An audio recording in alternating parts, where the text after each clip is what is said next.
Bonsoir à tous, on se retrouve pour une nouvelle vidéo. Alors je sais que la pause a été très longue, mais en fait j'avais tout simplement pas des masses de choses à raconter.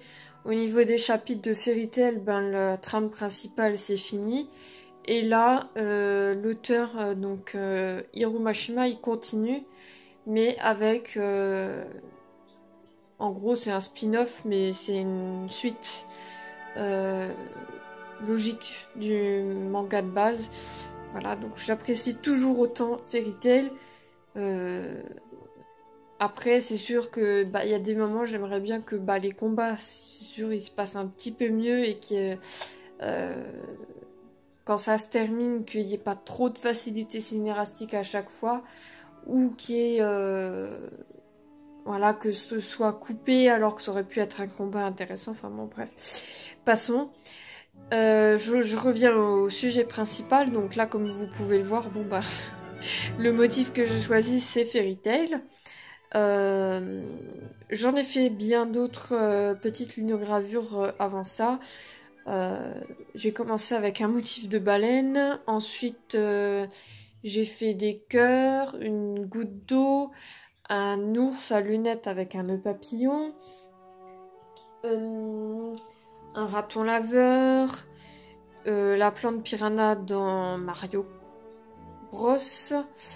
Là, j'ai fait un petit ver de terre avec un nœud papillon, voilà. En fait, j'ai pioché quelques petits motifs de tampons d'un catalogue de scrapbooking. Voilà, et je me dis que, par exemple, vu que je crée des tampons là maintenant, que je pourrais peut-être combiner ça à l'activité du scrapbooking quand j'y vais à l'occasion avec quelqu'un de mon entourage chez une personne qui propose ça. Voilà. Donc dans un premier temps, j'ai calqué le motif. J'ai redétouré le tout. Et je vous montre juste derrière, c'est un crayon gras. Donc j'utilise un crayon gras comme ça. Un 6B. Et donc, pour éviter que ça bave sur ma plaque de linogravure après, soit on peut utiliser un buvard comme les gens de la génération précédente, donc nos parents ou quoi, ils utilisaient un buvard. Bon, là, j'ai pas de buvard sous la main, mais j'utilise une serviette jetable. Voilà. Et donc, une fois que j'ai fait ça, je viens, comme le calque sur ma feuille blanche, mettre le motif sur ma plaque de linogravure. Et là, donc j'utilise un critérium avec une mine d'épaisseur de 0,5. Pas plus, parce que après ça risque de faire des traits trop gros. Et ça bave un petit peu si jamais une fois vous touchez le motif. C'est... Voilà. Il faut faire attention. Une fois que ça c'est fait, je vais vous montrer. Donc là, c'est... je me suis acheté un kit en fait. Hein, donc après le reste, je le fais... je fais le reste moi-même. Hein. Voilà. Donc là, c'est donc un manche avec un manche en bois. Hein. Avec une gouge fine, voilà, pour venir creuser. Et j'ai également, j'utilise sur le kit, j'ai 1, 2, 3, 4, j'ai 4-5 gouges, quelque chose comme ça. Ouais. 5 gouges. Et donc là, j'ai une gouge un peu plus épaisse, un peu plus large, pour venir creuser le contour, en gros le cadre quoi, extérieur du motif. Voilà. Qu'est-ce que j'ai pas dit d'autre? Une fois que vous avez détouré, creusé, ou enfin en fonction de ce que vous faites. Donc là par exemple, là je remontre donc les parties qui sont blanches, c'est là où j'ai creusé, et le reste c'est tamponné avec l'encre de linogravure noire. Donc là par exemple dans le kit j'en avais un noir comme ça qui était livré avec.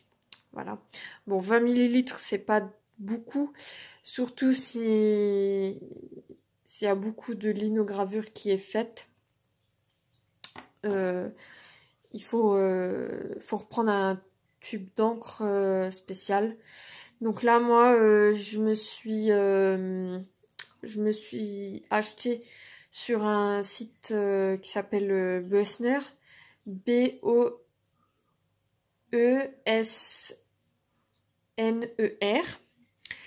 J'ai acheté là-bas un tube noir de 100 ml. Comme ça, je suis pas en manque si je veux continuer à créer ce genre de petites choses-là. Et donc, en fait, mon encre, après, je viens la poser sur... si j'arrive à attraper... Attendez. Sur une plaque rigide, mon encre. Donc là, le support est déjà un petit peu rayé, en fait. Mais parce que je m'en suis déjà pas mal servi. Et donc ça, c'est le rouleau solide pour venir poser l'encre sur le motif. Donc ça permet du coup de faire le contour en gros du motif. Et une fois donc que c'est fait, je viens simplement le poser en appuyant bien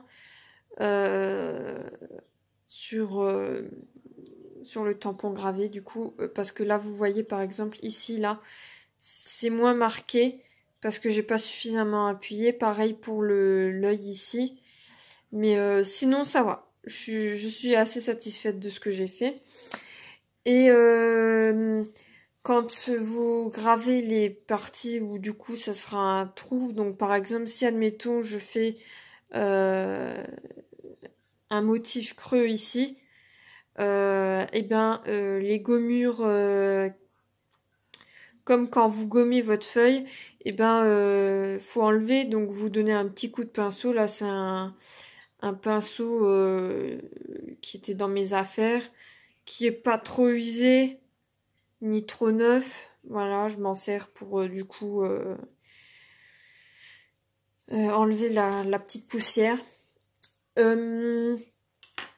Aussi, j'utilise une règle pour détourer en fait, enfin pour le cadre, pour délimiter un petit peu, pour pas gâcher trop de plaques de linogravure. Et après j'utilise donc pour couper, j'utilise un couteau de précision ou un cutter. Donc c'est pas une activité pour les enfants, ou alors il faut venir contrôler comme si vous étiez en cuisine et qu'il y a des légumes à couper, toujours surveiller le matériel. Et quand vous venez graver votre motif, surtout il faut faire attention à pas mettre les doigts devant la gouge, parce que c'est quand même coupant au bout. Bon, je vais pas vous montrer, mais là c'est un peu compliqué, mais vraiment c'est comme si vous utilisiez une lame de cutter ou de couteau de précision. Voilà, ça enlève un morceau de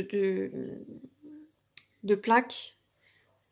C'est comme si vous faisiez de la sculpture sur bois, enfin de la gravure sur bois, c'est le même principe, sauf que là on utilise une plaque de gomme, hein, en gros, hein, c'est relativement souple, hein, vous voyez.